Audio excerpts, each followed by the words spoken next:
की अवस्था। और उसमें अब अपन पढ़ेंगे क्रांतिक स्थिरांकों के निर्धारण की प्रायोगिक विधि। जो क्रांतिक घटनाएं होती हैं बेटा, समतापी वक्रों से ये स्पष्ट है कि गैसें कम ताप पर आदर्श गैस के व्यवहार से विचलित हो जाती हैं। इस कारण से कम ताप पर गैसों का द्रवण, जब हम किसी गैस का ताप कम करते हैं तो अणुओं की गतिज ऊर्जा में कमी आ जाती है और दाब बढ़ाने से गैस के अणु एक दूसरे के समीप आ जाते हैं और गैस का घनत्व अधिक हो जाता है तथा गैस के अणुओं के पास आने से उनके मध्य आकर्षण बल बढ़ जाता है और गैसें द्रवित हो जाती हैं। इस प्रकार कम ताप व अधिक दाब पर गैसों का द्रवण किया जा सकता है। गैसों के द्रवण में दाब से अधिक महत्वपूर्ण ताप का प्रभाव होता है। वायुमंडलीय दाब पर तो प्रत्येक गैस को द्रवित किया जा सकता है, किंतु वायुमंडलीय ताप पर गैसों को द्रवित करना संभव नहीं होता है बच्चों।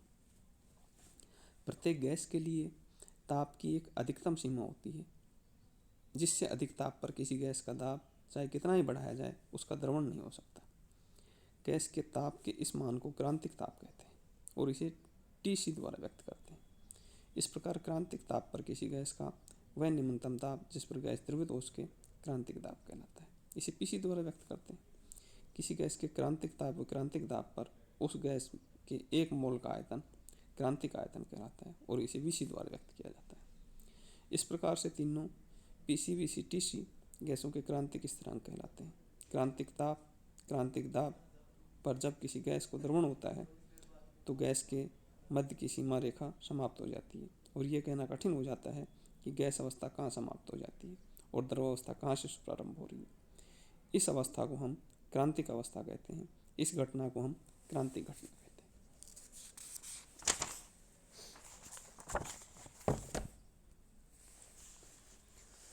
क्रांतिक अवस्था के बारे में सबसे पहले सेंट एंड्रूज ने 1869 में बताया था।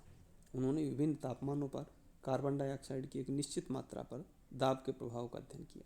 इसके लिए उन्हें एंड्रूज उपकरण काम में लिया। इसमें एक केस नली ए है जो दोनों ओर से खुली होती है। इसमें कार्बन डाइऑक्साइड गैस प्रवाहित करते हैं जिससे उसके अंदर की वायु विस्थापित होकर उसके स्थान पर CO2 भरी जाती है। तुरंत दोनों सिरे सील कर दिए जाते हैं। फिर नीचे वाले सिरे को पारे के टब में खोल देते हैं जिससे उस गैस के दाब तक पारा चढ़ जाता है। ऐसा ही एक और नई नली केस नली बी तैयार करते हैं जिसमें वायु भरी रहती है और यह मैनोमीटर का कार्य करती है। दोनों नलियों के अनुसार एक तांबे के बर्तन में फिट कर देते हैं जिससे जल भरा रहता है, जिसके नीचे दोनों ओर स्क्रू S1 व S2 लगे रहते हैं जिन्हें घुमाने पर गैस के दाब को बढ़ाया जा सकता है। नली ए का ऊपरी भाग एक गर्म बात से घिरा रहता है जहाँ CO2 के ताप को परिवर्तित किया जा सकता है।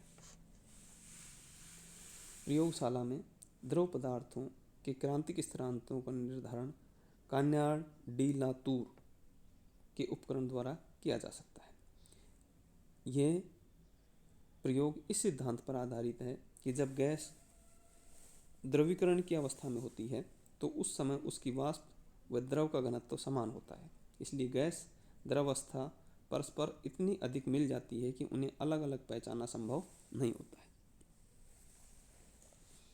उपकरण U में एक U आकार की नली होती है जिसके एक सिरे पर बल्ब लगा होता है जिससे द्रव को भरा जा सकता है। उसके बाद U नली में पारा भर दिया जाता है।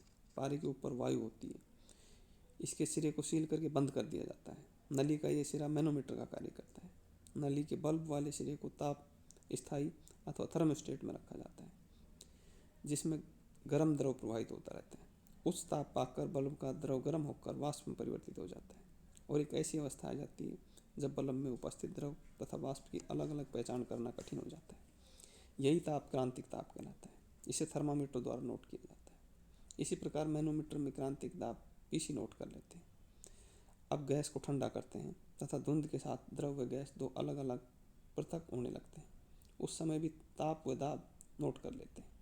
दोनों पाठ्यांकों के मध्यमान को सही क्रांतिक ताप व सही क्रांतिक दाब मानते हैं। यही क्रांतिक आयतन ज्ञात करना थोड़ा कठिन कार्य है क्योंकि ताप व दाब के थोड़े से परिवर्तन से आयतन बहुत अधिक प्रभावित होता है। क्रांतिक आयतन ज्ञात करने के लिए एमोगेट की औसत घनत्व विधि काम में ली जाती है। इसमें विभिन्न तापों पर गैसीय तथा द्रव अवस्था में पदार्थों का घनत्व ज्ञात करके उनके मध्य ग्राफ खींचा जाता है। इसमें दोनों वक्र परस्पर अपने अपने उच्चतम बिंदु सी पर मिलते हैं। जिस बिंदु पर ये दोनों वक्र मिलते हैं वह शिखर बिंदु क्रांतिक ताप होता है और उसके संगत घनत्व क्रांतिक घनत्व होता है।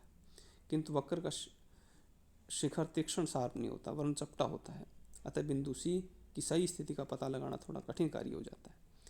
इस समस्या को हल करने के लिए सरल रेखीय व्यास के नियम का उपयोग किया जाता है।